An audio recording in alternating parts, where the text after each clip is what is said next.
When I saw this man begging, "Can I wash dishes for food?" I had no idea I was witnessing the return of a culinary legend. Restaurant Le Bernardin was in total panic that Friday in December. Chef Marcus Dubois, culinary director of the city's most prestigious establishment, ran through the kitchen with his phone glued to his ear, sweat dripping down his forehead despite the industrial ventilation running at maximum. "What do you mean hospitalized with pneumonia?" he shouted into the phone. "Chef Rodriguez, you can't abandon me today. This is the most important event of the year." Le Bernardin's kitchen was a temple of gastronomy. Equipment imported from France, ingredients costing more than monthly salaries, a team trained in techniques that took years to master. Exclusive clientele, business people, celebrities, food critics, people who paid fortunes to experience dishes considered works of art. But today, none of that mattered. Because a crisis was about to destroy the event that would define the restaurant's future. "Chef Marcus," shouted Elena Vasquez, the establishment's sous chef, running toward him with a desperate expression. "Chef Rodriguez really isn't coming. And the Morrison Tech event is in 4 hours." Marcus felt his world collapsing. The Morrison Tech event wasn't just another corporate dinner. It was a banquet for 300 executives from the world's largest technology companies, including 5 billionaires who could invest millions in the restaurant if impressed. The contract was worth $500,000, but more importantly, tonight's success could establish Le Bernardin as the West Coast's most prestigious culinary destination. Failure would mean not just financial loss, but destruction of a reputation that had taken 10 years to build. "Where are the other chefs we called?" Marcus asked, already knowing the answer would be devastating. "Chef Williams is in New York and can't get a flight. Chef Anderson has the same pneumonia that hit Rodriguez. Chef Fontaine said he can't assemble a team with 4 hours' notice." Marcus looked around the kitchen that should have been buzzing with activity. Cold ovens, empty prep stations, expensive ingredients waiting in industrial refrigerators.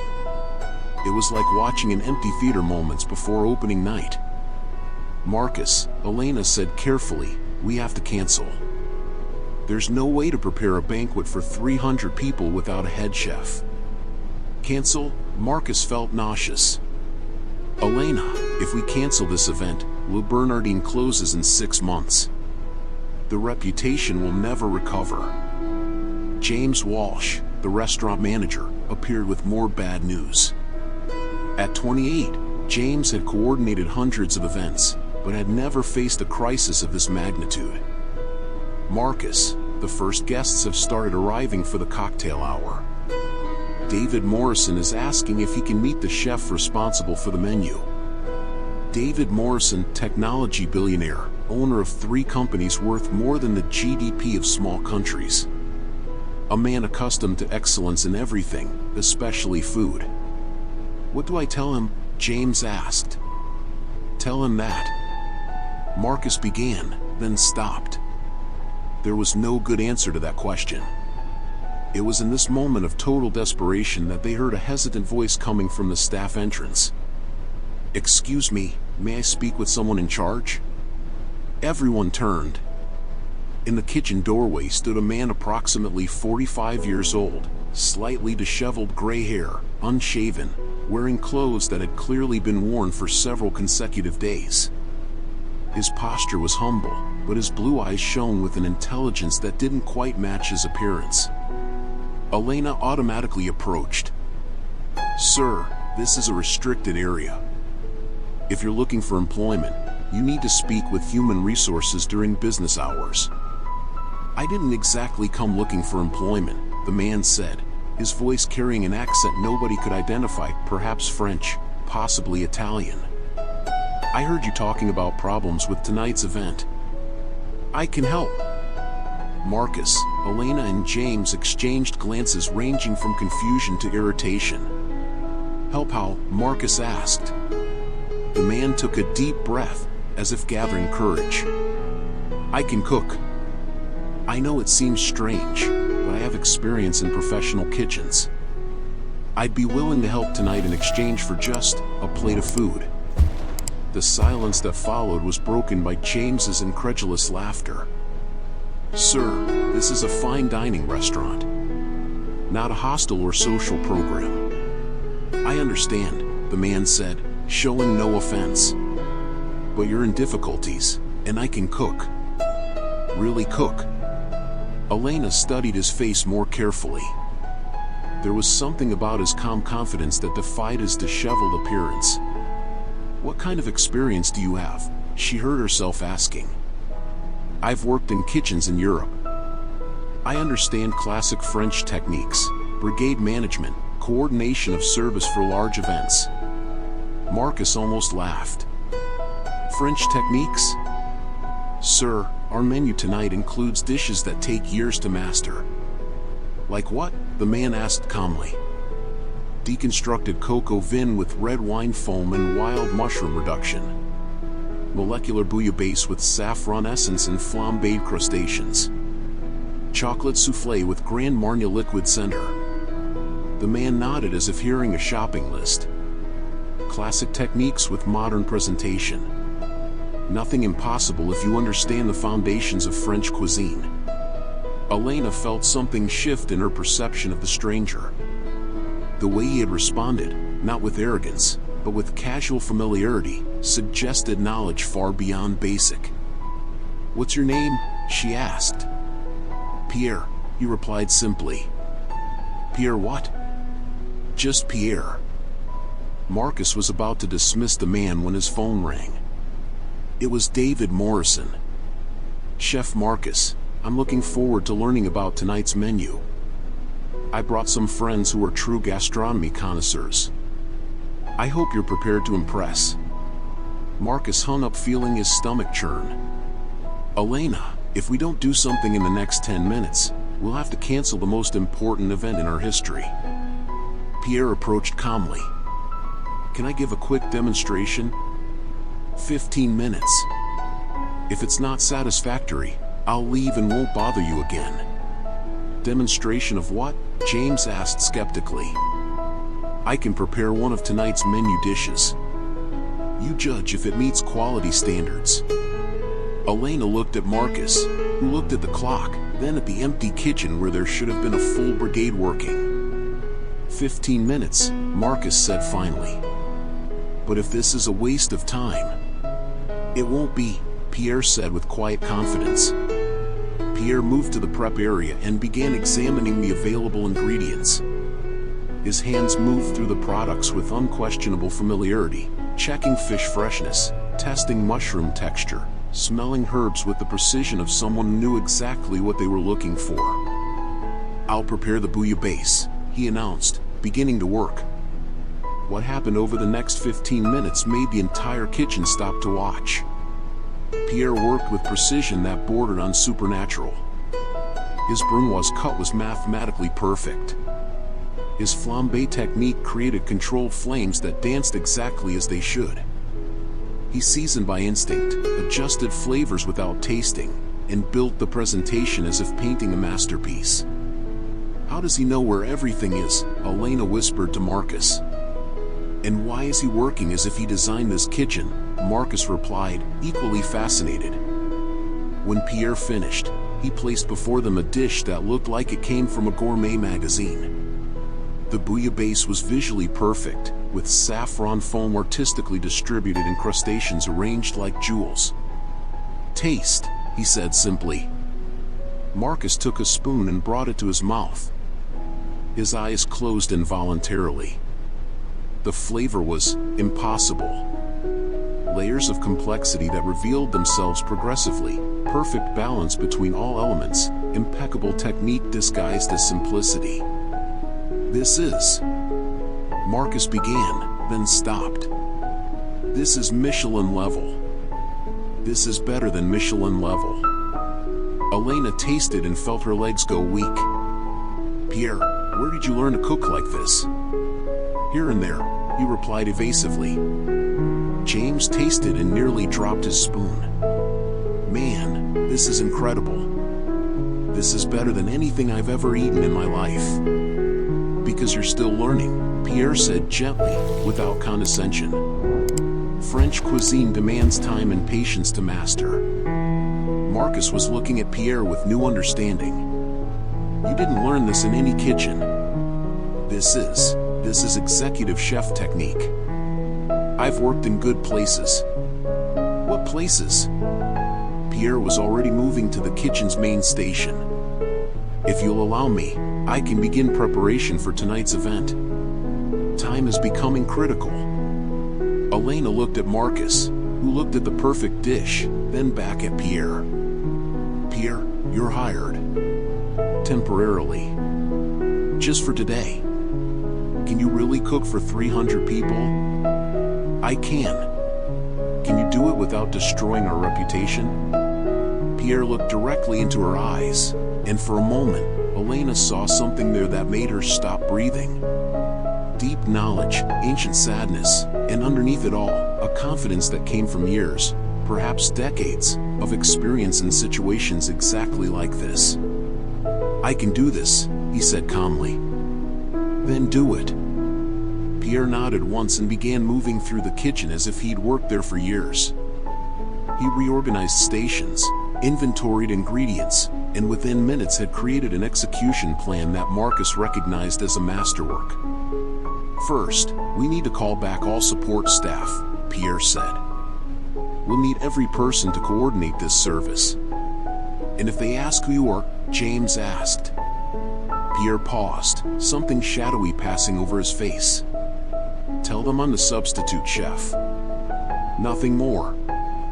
As Marcus called the employees, Elena watched Pierre organize the kitchen with military efficiency. There was something familiar about his movements, something she couldn't identify but that made her feel she was in the presence of someone very special. Pierre, she said as he sharpened knives with precise movements, can I ask a question? Of course. Have you run a kitchen before? Pierre stopped sharpening for just 1 second, so briefly Elena almost missed it. When he answered, his voice carried the weight of memories he'd rather not revisit. Once, he said quietly. A long time ago. What happened over the next 4 hours transformed Le Bernardin from a restaurant in emergency mode into a gastronomic precision machine operating at the highest level. Pierre commanded the kitchen like a conductor directing a symphony, and somehow, miraculously, chaos transformed into perfect harmony. Elena, I need you to coordinate the sauce station while I finish the main preparations, Pierre instructed, his hands working simultaneously on 3 different dishes. James, service needs to be synchronized. When I say a dish is ready, it leaves the kitchen in 60 seconds. The wait staff, who had returned reluctantly, now watched Pierre with growing admiration. He didn't just cook, he educated, explained, elevated everyone around him. Marcus, this sauce needs more acidity, 2 drops of Sicilian lemon, no more, Pierre said without even looking, his hands focused on a presentation that looked like edible sculpture. How do you know it needs acidity without tasting? Marcus asked, fascinated. By smell and color. When you understand culinary chemistry, the senses work together. The first wave of dishes left the kitchen at 8 sharp, exactly on schedule. Canapes that looked like small works of art, each identical to the previous with impossible precision. 10 minutes later, the waiters returned with empty trays and expressions of admiration. Chef Pierre, said one waiter, the guests are asking who created these canapes. They've never seen presentation like this. It's working, Elena whispered to Marcus. They're impressed. Marcus watched Pierre coordinate 6 stations simultaneously, correcting seasonings, adjusting presentations, timing each dish with a mental clock that seemed infallible. Pierre, how do you maintain control of everything at once? Marcus asked during a brief calm moment. Experience, Pierre replied, but Marcus noticed his hands trembling slightly, not from nervousness, but from something that seemed like contained emotion. The main course, lamb with red wine reduction and confit vegetables, left the kitchen like a fashion parade. Each dish identical, each presentation perfect, timing so precise that all 300 plates arrived at tables simultaneously. "Pierre," Elena said in admiration, "this is impossible. You're coordinating this service better than brigades with 20 years of experience." "It's not impossible," Pierre replied, wiping sweat from his forehead. "It's just about understanding that each dish tells a story, and stories need to be told at the right moment." Marcus approached with an expression of growing curiosity. "Pierre, can I ask a direct question?" "You may." "Where exactly did you learn to speak like that? About telling stories through food?" Pierre paused mid-emulsion technique, something shadowing his face. "In a place where food was more than nourishment. It was art, passion, life." "What place?" "A place that no longer exists." The conversation was interrupted by the waiter's return, now with expressions of total astonishment. "Chef Pierre," said the restaurant's maitre d', a man with 30 years of fine dining experience, "I need to report something unusual." "What?" Table 12 requested to personally greet the chef responsible for the meal. "It's the food critic from the New York Times. Said he's never experienced French technique this authentic outside France." Pierre completely stopped what he was doing. For the first time since arriving, Marcus saw something like fear pass through his eyes. "Did he say anything else?" Pierre asked, his voice becoming tense. "He said he recognizes the school of techniques you use. Asked if you studied with any specific chef in France." Pierre moved away from the stoves, his hands trembling more visibly now. "I can't speak to critics," he said quickly. "I can't appear." "Why?" Elena asked, but Pierre was already removing his apron. "I'm sorry, but I need to leave. You can finish service without me." "Wait," Marcus gently held Pierre's arm. "Pierre, the event isn't over yet. Dessert is still missing, and you promised." "I know what I promised, but I can't risk being recognized." Elena approached, her voice softening. "Pierre, what happened? Why are you afraid of being recognized?" Pierre looked at her, and for a moment, Elena saw years of pain concentrated in those blue eyes. "Because the last time I was recognized, I lost everything that mattered in life." The weight of that statement hung over the kitchen like smoke. "Pierre," Marcus said carefully, "whatever your story is, you saved our restaurant today. Saved our careers, our reputation. We can't let you leave like this. Especially," Elena added, "when you clearly belong in a kitchen like this." Pierre looked around the kitchen he had commanded with mastery for 4 hours, at the team he had elevated to levels they didn't know they were capable of, at the dishes that continued leaving with perfection even in his absence. "You don't understand," he said quietly. "I can't be who I was before." "Maybe you don't need to be who you were before," Elena said. "Maybe you can be who you are now, but in a place where your talent is valued." Before Pierre could answer, James came running from the dining room. "Pierre, you need to see this. Now." "What happened?" "David Morrison wants to speak with the entire culinary team. Said this was the best meal he's ever had in his entire life." Pierre closed his eyes as if making a decision that would change everything. "All right," he said finally. "But when this is over, when the last dish is served, I disappear. And you pretend you never saw me." "Why?" Elena insisted. Pierre looked at her one last time before heading to the dining room. "Because some stories are too heavy to carry twice." The dining room of Le Bernardin was in a state of culinary euphoria when Pierre followed Marcus and Elena to where David Morrison waited, surrounded by 300 of the most powerful technology executives in the world. David Morrison was exactly what Pierre expected: a man in his 50s, suits costing more than cars, presence commanding immediate respect. But his eyes shone with genuine gastronomic admiration. "Is this the chef responsible for tonight's menu?" Morrison asked, studying Pierre with curiosity. "This is Pierre," Marcus replied carefully. "Our guest chef. Morrison approached Pierre, who maintained respectful but not subservient posture. Pierre, I must say that in 40 years traveling the world, eating at the best restaurants, I've never experienced bouillabaisse as authentic as tonight's.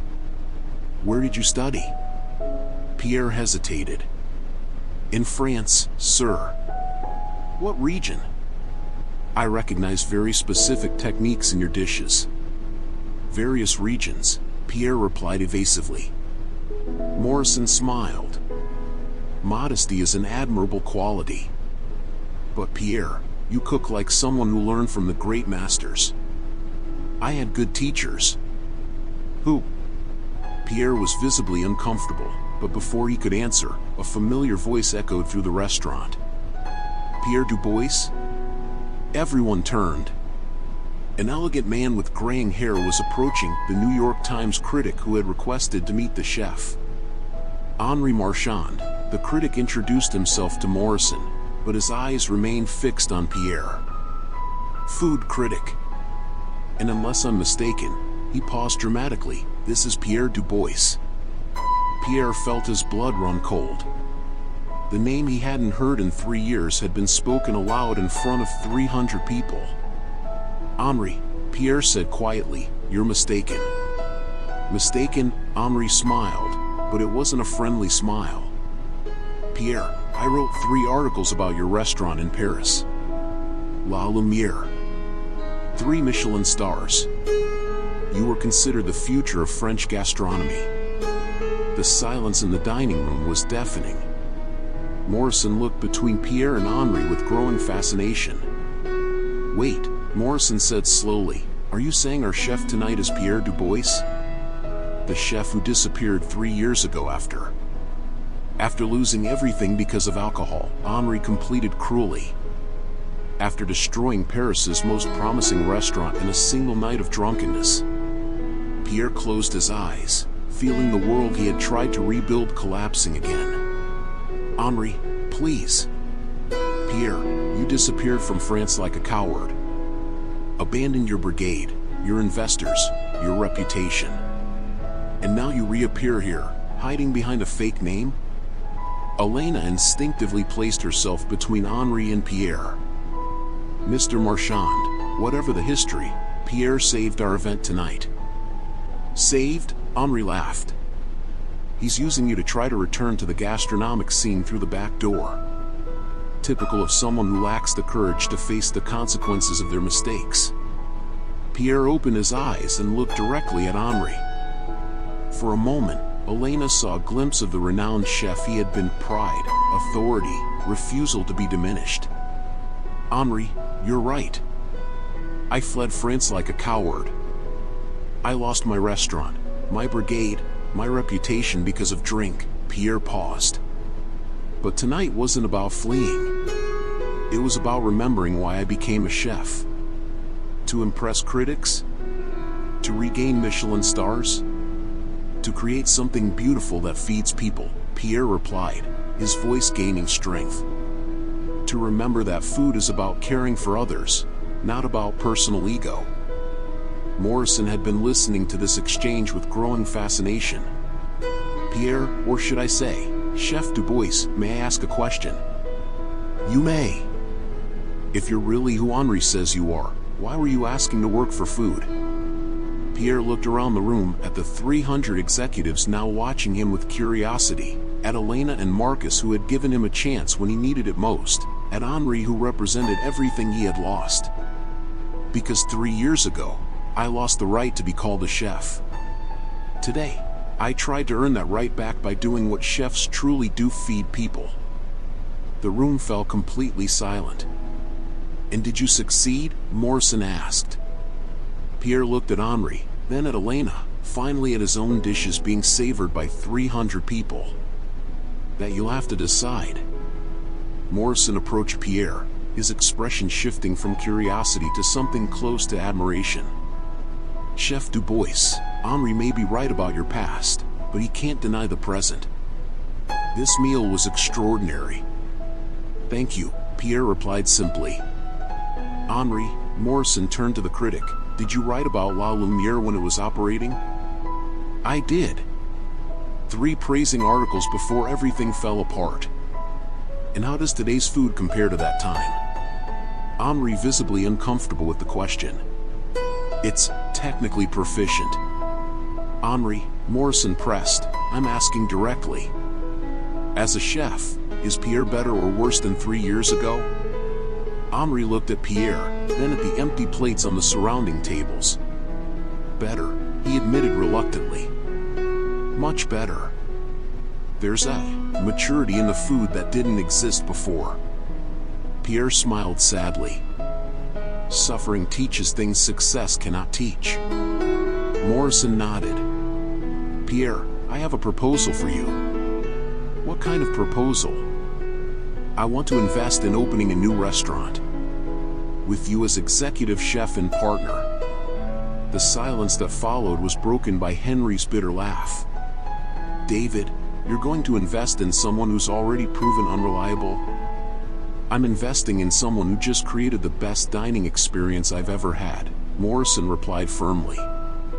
And Henri, if you can't recognize genuine talent because you're blinded by prejudices about people's pasts, perhaps you need to reevaluate your skills as a critic. Pierre looked at Morrison with a shocked expression.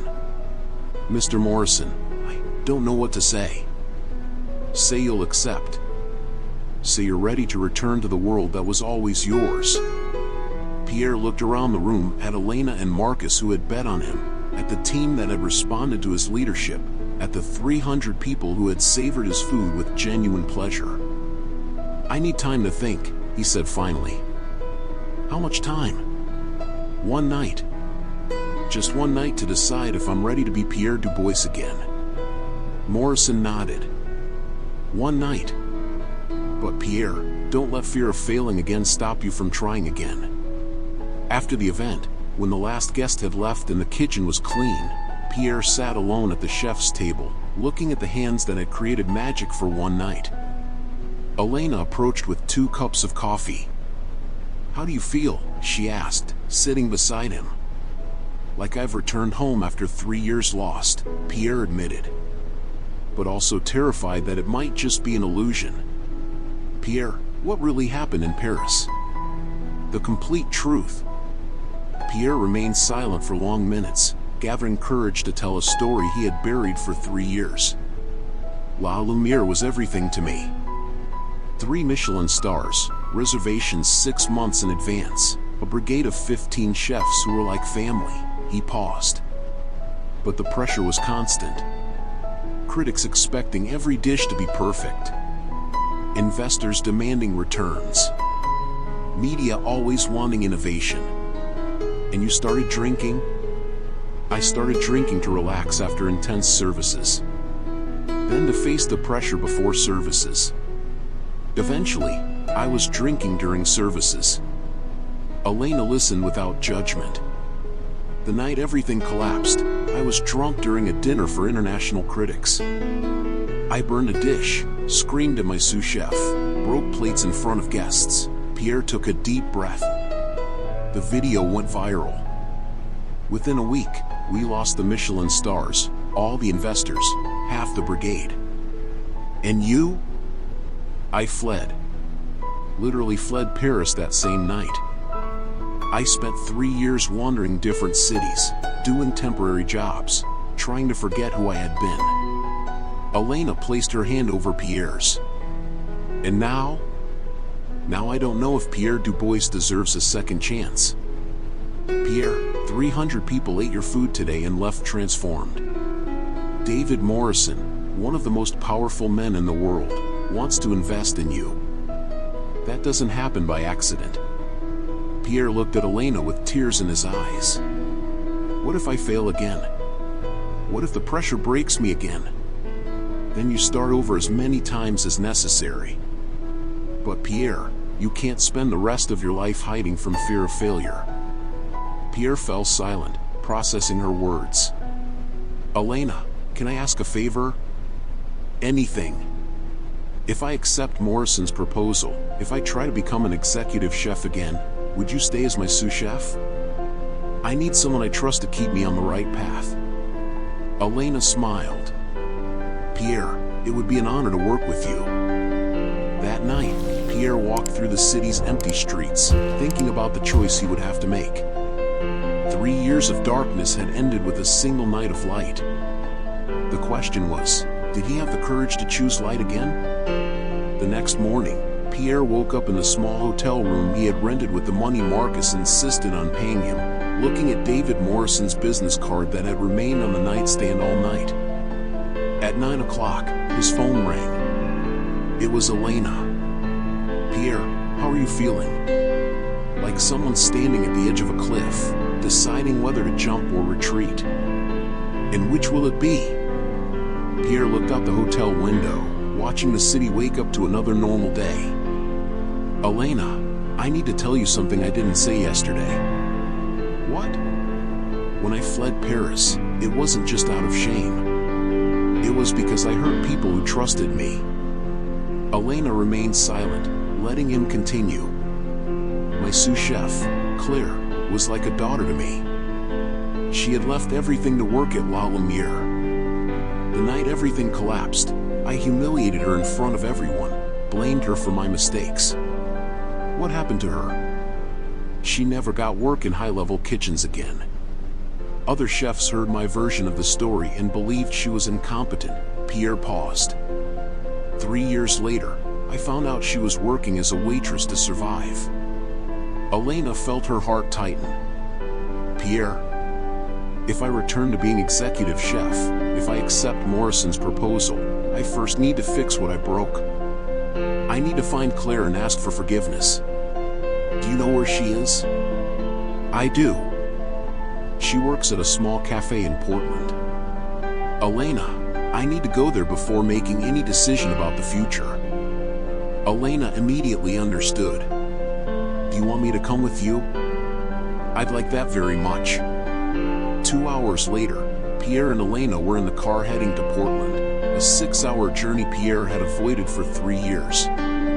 I'm nervous, Pierre admitted as Elena drove. What if she doesn't want to see me? What if she hates me for what I did? Then you accept her hatred and ask for forgiveness anyway. Because it's not about what she feels for you, it's about doing the right thing. When they arrived at the cafe where Claire worked, Pierre sat in the car for 10 minutes, gathering courage. Elena, what if this is a mistake? What if I'm just reopening wounds? Pierre, some wounds need to be reopened to heal properly. Pierre entered the cafe and immediately saw her. Claire Moreau was behind the counter, serving coffee and simple sandwiches, her hands, which once created dishes worthy of Michelin stars, now operating a basic espresso machine. When she saw him, her tray almost fell to the floor. Pierre, she whispered. Hi, Claire. They looked at each other across the crowded cafe, 3 years of pain and regret weighing between them. What are you doing here? She asked, her voice mixing shock with something that could be anger. I came to ask for forgiveness. Claire looked around the cafe, at the ordinary customers, at the job years below her qualifications, at the life she had built after Pierre destroyed her career. Forgiveness, she repeated. Pierre, you ruined my career. For 3 years, no chef would hire me because they believed I was incompetent. I know. And I'm sorry. You're sorry? Claire laughed bitterly. Pierre, you humiliated me in front of international critics. Said I was responsible for La Lumiere's failure. Spread lies about my competence. Pierre felt tears forming. Claire, you were right about everything. About my drinking, about my behavior, about the direction the restaurant was taking.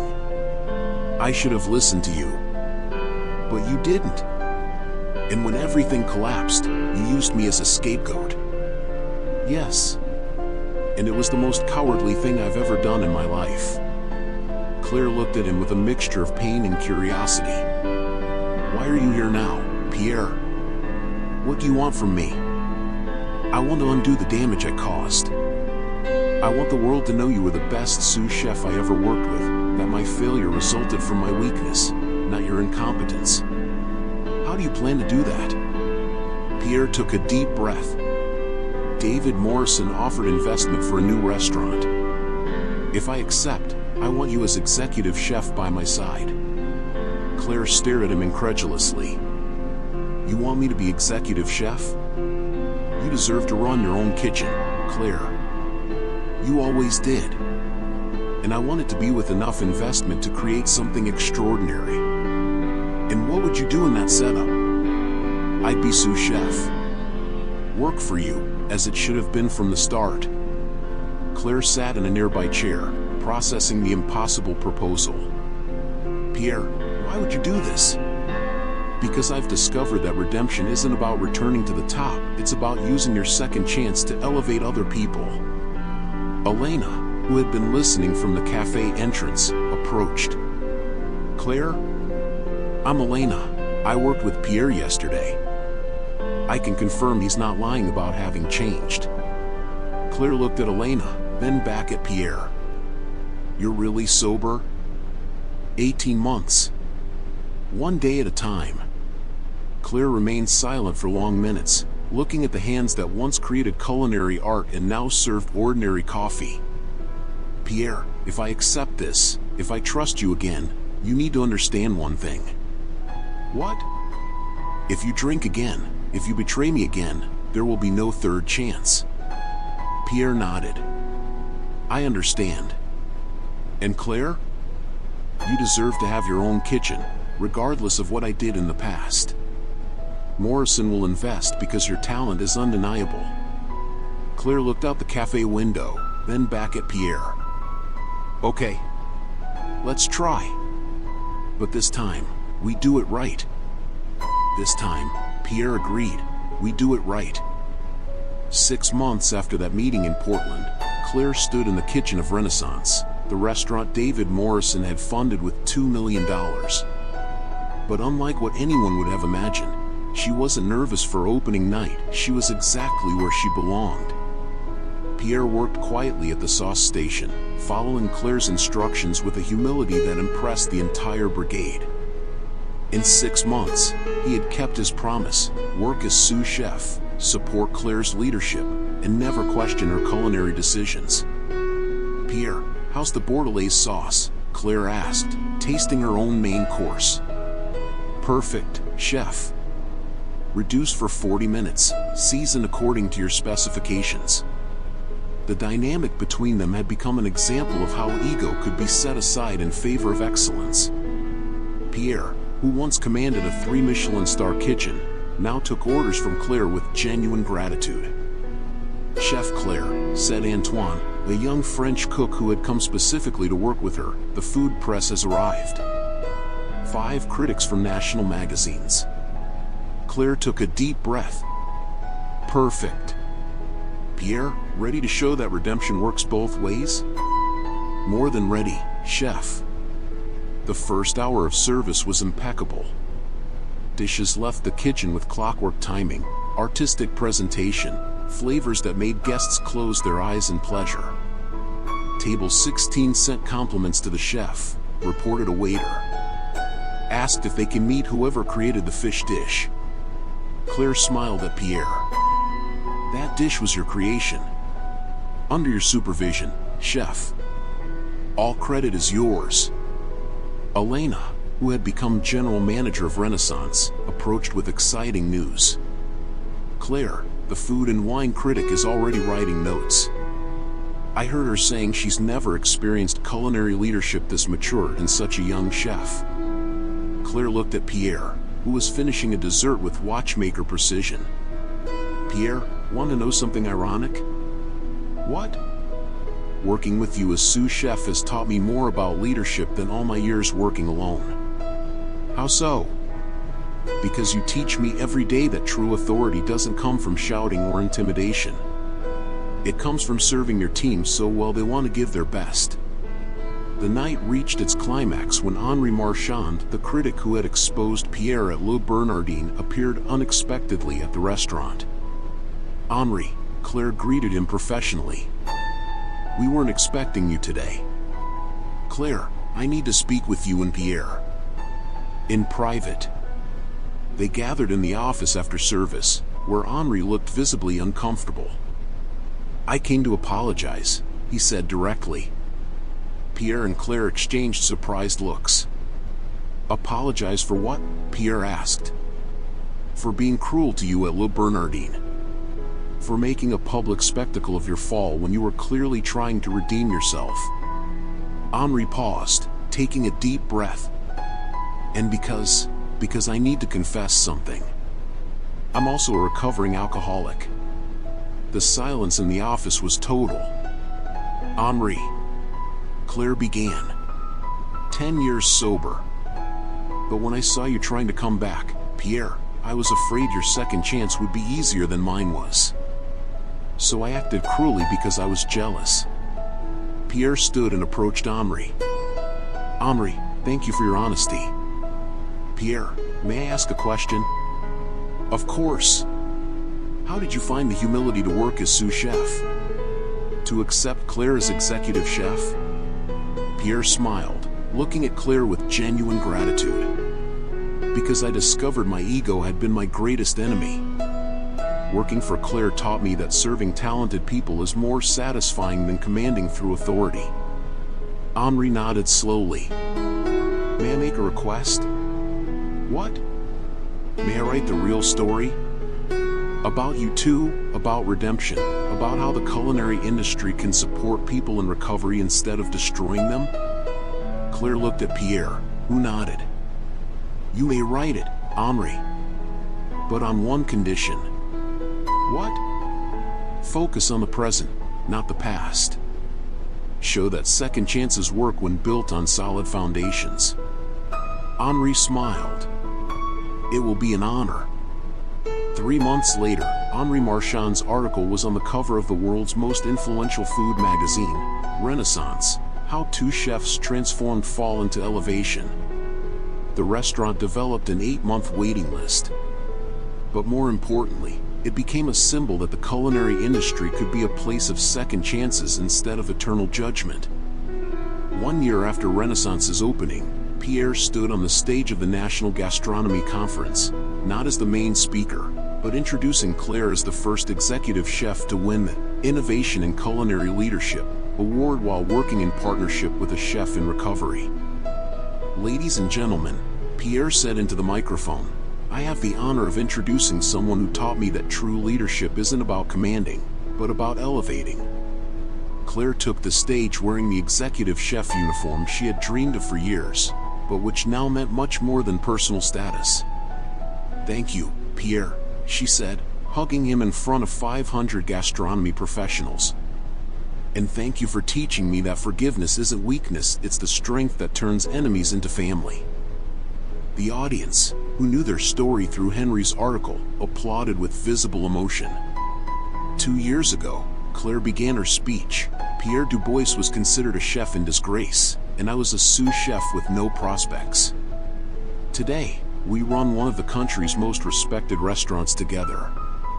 "How did you make this transformation work?" asked a chef from the audience. "Pierre, want to answer?" Claire offered the microphone.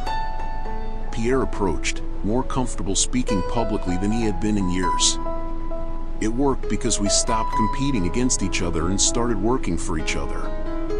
Claire taught me that serving someone more talented than you is growth, not diminishment." "And alcohol? How do you handle kitchen pressure without drinking?" Pierre smiled. "I have a team that supports me, recovery routines I maintain religiously, and a purpose greater than my ego. When you work to elevate others, you don't need alcohol to feel important." After the conference, Pierre and Claire returned to Renaissance, where a surprise awaited them in the kitchen. "Chef Claire, Chef Pierre," said Elena, waiting for them with a document folder. David Morrison called with a proposal. "What kind of proposal?" Claire asked. "He wants to fund a culinary school, specifically for chefs in recovery and professionals who lost opportunities due to industry prejudice." Pierre looked at Claire. "A school?" "The Renaissance Institute. You two would be directors, teaching not just culinary techniques, but how to build sustainable careers in recovery." Claire took Pierre's hand.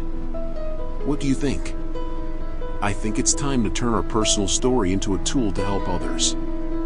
Elena smiled. Morrison said something interesting. He said, "You've proven the culinary industry can be a place of healing instead of destruction." That night, Pierre and Claire worked side by side preparing the last service before starting the school project. The kitchen was in perfect harmony, two chefs who had learned that collaboration was more powerful than competition. "Pierre," Claire said as they finished the last dish, "thank you." "For what?" "For teaching me that forgiving you freed me as much as it freed you.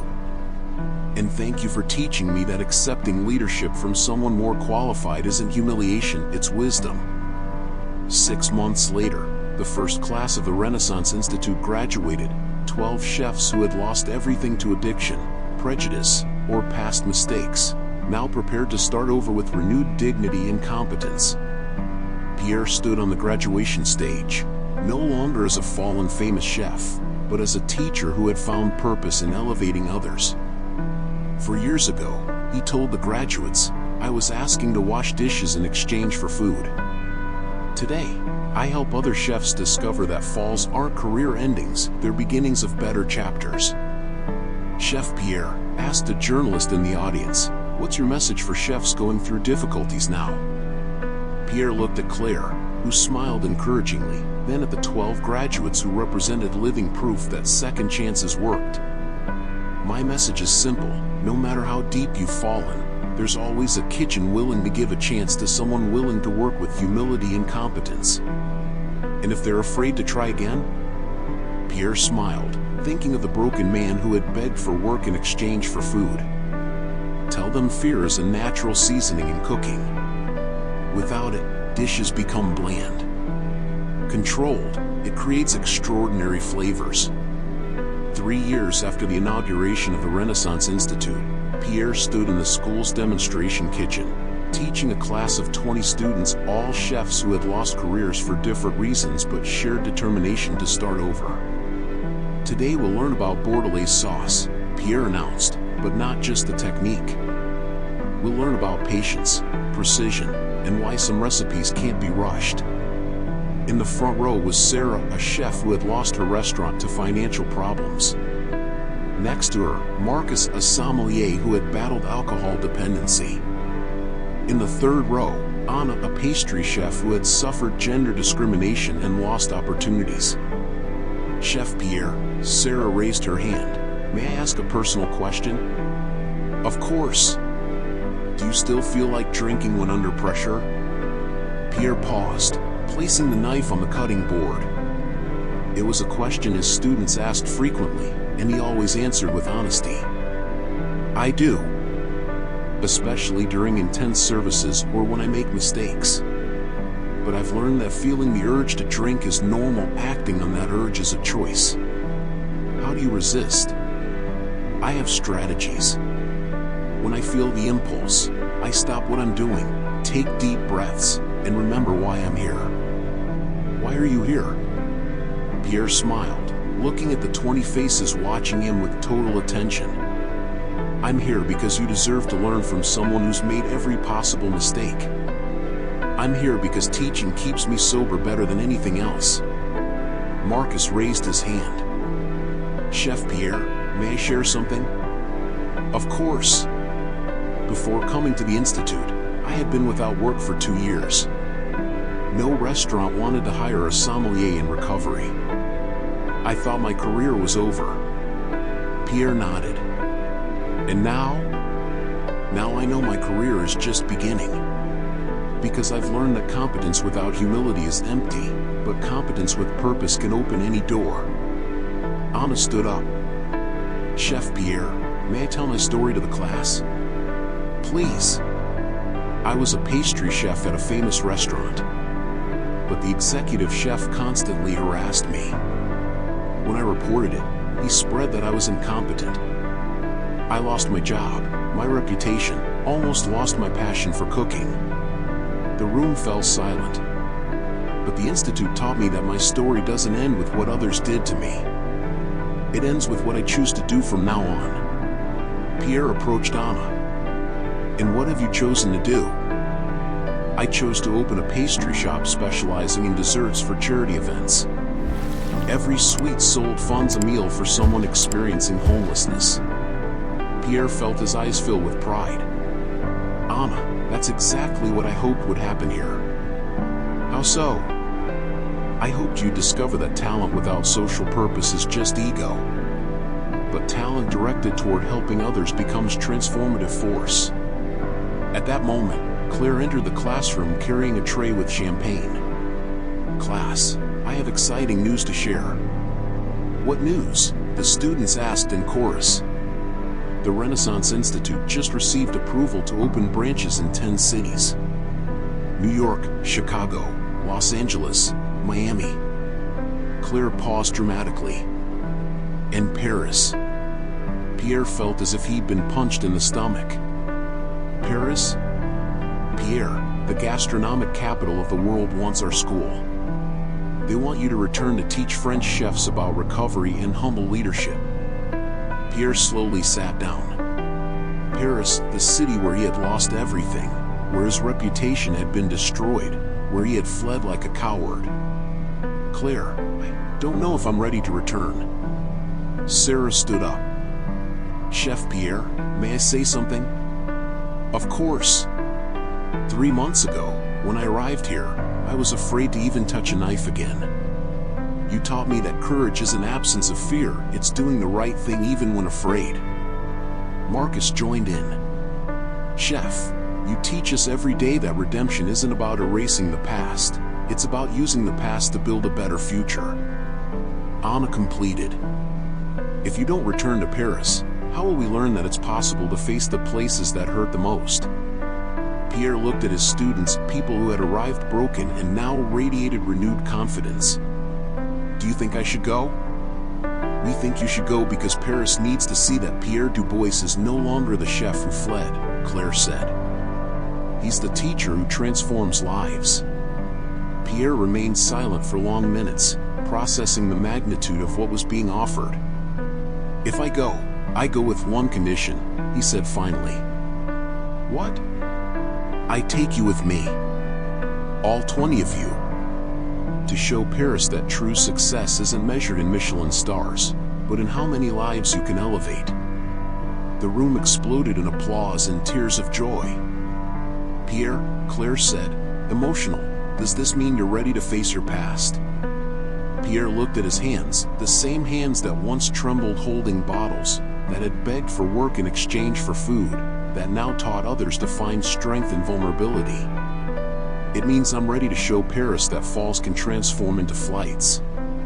6 months later, Pierre stood in the kitchen of the Renaissance Institute Paris, located ironically 3 blocks from where La Lumiere had operated. It was a rainy Tuesday morning, and Pierre watched through the window the movement of streets he knew so well. Chef Pierre, said Claire, entering the kitchen with a mysterious expression, there's someone here who wants to speak with you. Who? You better see for yourself. Pierre followed her to the reception, where he found a woman around 60, elegantly dressed, with graying hair and eyes exactly like his. Maman, Pierre whispered, barely believing what he saw. Hi, my son, said Marguerite Dubois, his mother, whom he hadn't seen in 4 years. Pierre rushed to hug her, tears streaming down his face. How did you find me? I read the article about the Institute. Saw the photos. Even with beard and graying hair, a mother always recognizes her son. They hugged for long minutes, for years of separation and pain being healed by contact. Maman, I'm sorry for disappearing. For not getting in touch. For... Shoo, she interrupted, placing her finger on his lips.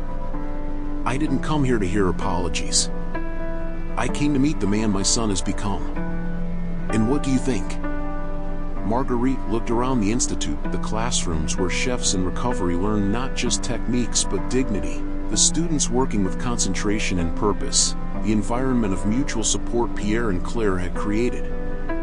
I think my son finally understood what I tried to teach him when he was little. What? That cooking is an act of love. and that feeding people physically or emotionally is the greatest talent anyone can have. Claire approached respectfully. Madame Dubois, I'm Claire.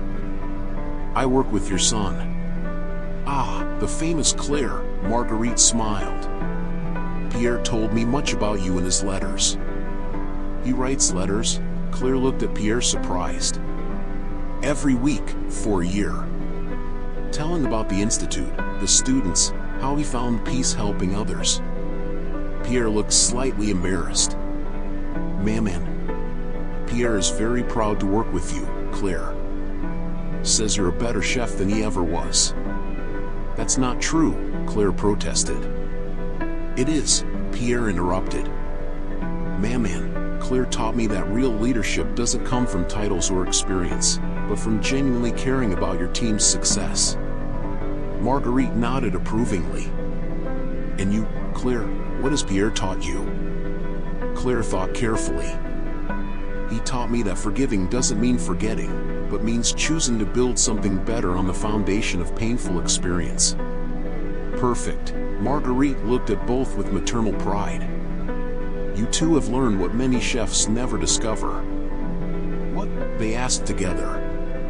That the kitchen is a place of healing. For those who eat and for those who cook. That afternoon, the three walked through Paris streets, Marguerite showing Pierre places from his childhood he had forgotten during years of fleeing. Pierre, she said when they stopped in front of a small patisserie, do you remember the shop? Of course. You used to bring me here when I was a child. And what did I always say about the baker here? Pierre smiled, remembering that he made the best bread in Paris because he put love into every recipe. Exactly.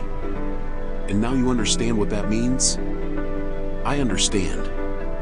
It means technique without genuine passion is empty. And it means, Marguerite added, that you always had this gift. You just needed to learn to use it to care for people instead of impressing critics. When they returned to the Institute, they found an unexpected celebration. The 20 original students, now established chefs in their own cities, had returned for a surprise reunion. Chef Pierre, Sarah shouted, running to hug him. My charity pastry shop has served 10,000 free meals. Marcus approached. Chef, I got a job as head sommelier at a 5-star restaurant. And best, they know about my recovery and support me. Anna smiled radiantly.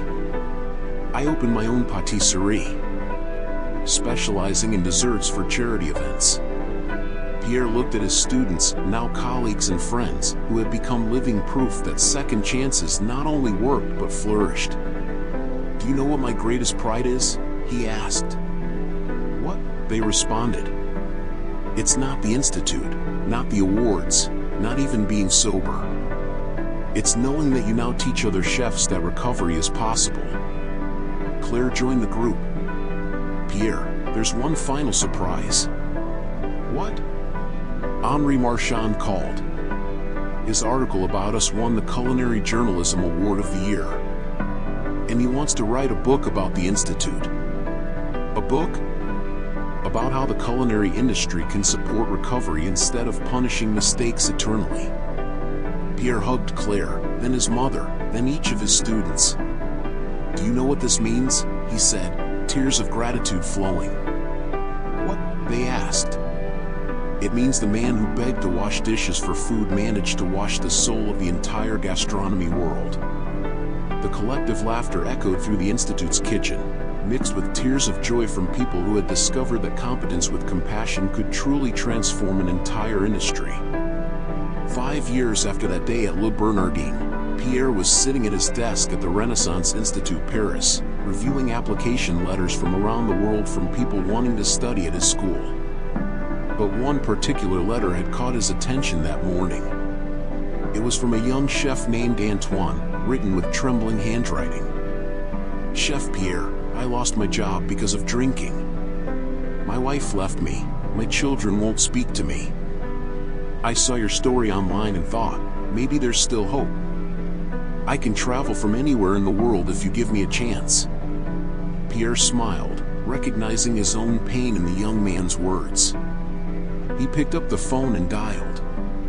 "Antoine? This is Pierre Dubois. I received your letter. Chef Pierre? I can't believe you called. Antoine, when can you start?" "Start what?" "Your class is here at the Institute. We have an opening in the next class." The silence on the other end was followed by sobs of relief. "Chef, I don't have money to pay." "Antoine, we never charge someone who truly needs help. David Morrison ensures money is never an obstacle to recovery." Claire entered Pierre's office at that moment, carrying a folder with official documents. "Pierre, the final approval arrived. The Renaissance Institute will open branches in 20 countries." Pierre looked at the documents with admiration. 20 countries? And there's more. The World Health Organization wants our program to be the official model for treating addiction through professional purpose. That means the man who asked to wash dishes for food created a methodology that will help thousands of professionals in recovery worldwide. Pierre stood up and walked to the window, looking at the Paris streets where he had walked lost and desperate just 5 years earlier. "Claire, sometimes I still can't believe this is real." "Why?" "Because when I was washing dishes in exchange for food, I just wanted to survive one more day. I never imagined I'd be helping people in 20 countries." At that moment, Elena came running into the office. "Pierre, Claire, you need to see the streets." They left the Institute and found a scene that made Pierre stop breathing. Hundreds of people crowded the sidewalk, chefs from famous restaurants, culinary students, professionals in recovery, and entire families. "What's happening?" Pierre asked. "Today is the Institute's 5th anniversary," Elena explained. "And Paris's culinary community came to thank you." In front of the crowd, Pierre saw familiar faces, his old colleagues from La Lumiere, chefs who had worked with him before his fall, critics who had written about his failure. "Pierre Dubois," shouted a familiar voice. Pierre turned and saw Jean-Claude Moreau, his old mentor, approaching with tears in his eyes. "Jean-Claude?" Pierre barely managed to speak. Mon Fils, the old chef, hugged him tightly. "I'm so proud of the man you've become." "Master, No. Let me speak." Jean-Claude stepped back to look Pierre in the eyes. "When you disappeared from Paris, I thought I'd lost my best student forever. But today I see I didn't lose you, you just needed time to become a true master." "How so?" "Pierre, for 30 years I taught chefs how to cook. You're the first who learned to teach with the heart." The crowd began to applaud, and Pierre realized these weren't just courtesy applause. They were applause of recognition, of gratitude, from people touched by the transformation he represented. "Pierre," shouted a woman from the crowd, "my husband studied at your institute. He was unemployed for 2 years because of drinking. Now he's chef at a wonderful restaurant." "Chef Pierre," another man approached, "my daughter faced discrimination in gastronomy for being a woman. Your institute taught her that competence speaks louder than prejudice." Pierre looked at Claire, who was crying with pride beside him. "Claire, what have we done?" "We did something you always dreamed of but never knew how," she replied. "We transformed personal pain into collective healing." Henri Marchand appeared in the crowd, carrying a camera. "Pierre, may I document this moment?" "Why?" "Because this is the most beautiful redemption story I've witnessed. And because the world needs to see that addiction isn't a career end, it can be a mission's beginning." Pierre looked at the crowd, at his students, at Claire and Elena who had become family, at his mother watching with maternal pride. "Okay, Henri. Document. But remember to tell the complete truth." "What truth?" Pierre smiled, feeling complete peace for the first time in decades. "The truth that the man who begged to wash dishes for food discovered that serving others with humility is the only recipe that truly feeds the soul." 10 years after that desperate plea for work in exchange for food, Pierre stood on the stage of Paris's largest auditorium, facing 5,000 chefs from 80 countries, receiving the World Award for Excellence in Culinary Education. But he wasn't alone on stage. Beside him were Claire, now recognized as one of Europe's most innovative chefs, Elena, who had become international director of the institutes, and 20 former students who now ran their own gastronomic recovery schools worldwide. 10 years ago, Pierre began his speech, looking at the crowd that included some of the planet's most respected chefs. I was a man who had lost everything, asking to wash dishes for a meal. A respectful silence fell over the auditorium. Today, our institutes have graduated over 3,000 chefs in recovery. We didn't just teach them to cook again, we taught them that their scars can become their greatest strengths. Pierre pointed to a special section of the auditorium where 200 of his former students were seated, men and women of all ages who had lost careers to addiction, discrimination, past mistakes, and now ran prosperous restaurants or taught at their own schools. Each person in that section taught me something different about recovery. Sarah taught me that courage is cooking even when your hands tremble. Marcus taught me that sobriety is a daily choice, not destiny. Anna taught me that discrimination doesn't define capability. Pierre paused, his eyes meeting his mother's in the front row.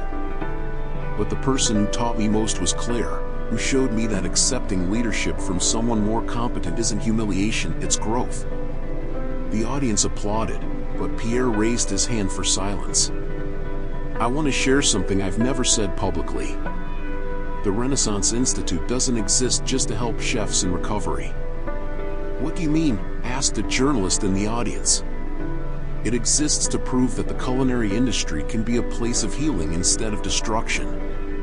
That we can measure success not just in stars or profits, but in how many lives we can rebuild. Pierre turned to Claire. Claire, want to share about our latest project? Claire approached the microphone. Last week, we opened the world's first restaurant operated entirely by chefs in recovery. It's called Second Table, and all profits fund scholarships for the Institute. And the food? Asked a chef from the audience. It was evaluated by the Michelin Guide. Claire smiled. 1-2 stars after just 6 months of operation. The audience erupted in admiring applause. But, Pierre added when the noise subsided, it's not about the stars. It's about proving that chefs in recovery can create gastronomic excellence while staying sober and healthy. After the ceremony, Pierre walked alone through Paris streets, carrying his award and reflecting on the impossible journey that had brought him here. He stopped in front of where La Lumiere had operated, now an ordinary clothing store, with no plaques indicating that one of France's most acclaimed restaurants had once existed there. Merci, he said softly to the empty building. Thank you for teaching me that building empires based on ego always collapses. But building something based on serving others lasts forever. His phone rang. It was a message from Antoine, the young chef who had written asking for help a year earlier. Chef Pierre, just opened my own restaurant in Lyon. It's small, simple, but honest. Thank you for teaching me that starting over isn't about recovering what we lost, but discovering who we can become. Pierre smiled, typing a reply. Antoine, the pride is all mine. Keep serving with humility and love. The rest will come naturally. That night, Pierre dined at Second Table with Claire, Elena, his mother, and 15 former students visiting Paris. The food was exceptional, but what touched him most was the atmosphere. Chefs working with purpose, customers knowing each meal consumed helped someone in recovery, conversations celebrating second chances. Pierre, his mother said during dessert, may I ask you a question? Of course. Are you happy now? Pierre looked around the table, at Claire who had become a chosen sister, at Elena who never stopped believing in him, at the students now colleagues, at the waiters working with dignity, knowing their stories mattered. Man, I'm more than happy. I'm useful. And I've discovered that when you feel useful to other people, happiness happens naturally. And if you could go back in time, would you change anything? Pierre considered the question carefully. I'd change the suffering I caused Claire and my brigade. But I wouldn't change my fall, because it taught me that humility is the most important ingredient in any recipe. When the night ended and everyone said goodbye, Pierre walked slowly back to the Institute. At the entrance was a plaque Claire had installed on the first anniversary. Dedicated to all who had the courage to ask for help, and to all who had the compassion to offer second chances. Pierre touched the plaque gently, remembering the desperate man who had mumbled, "Can I wash dishes in exchange for food?" years earlier. That broken man had become a teacher, mentor, symbol that recovery was possible. But more importantly, he had become someone who understood that true success isn't measured in personal recognition, but in how many other people you can help find their own way back home. "Merci, mon Dieu," Pierre whispered to the Paris stars. "Thank you for teaching me that sometimes we need to lose everything to discover what truly matters." And that night, Pierre fell asleep knowing he had found the most precious recipe of all: how to transform pain into purpose, fall into elevation, and despair into hope for thousands of people who still believed their stories could have happy endings. The chef who had begged for work in exchange for food had become nourishment for the soul of an entire generation that learned competence without compassion is empty, but competence with purpose can literally feed the world.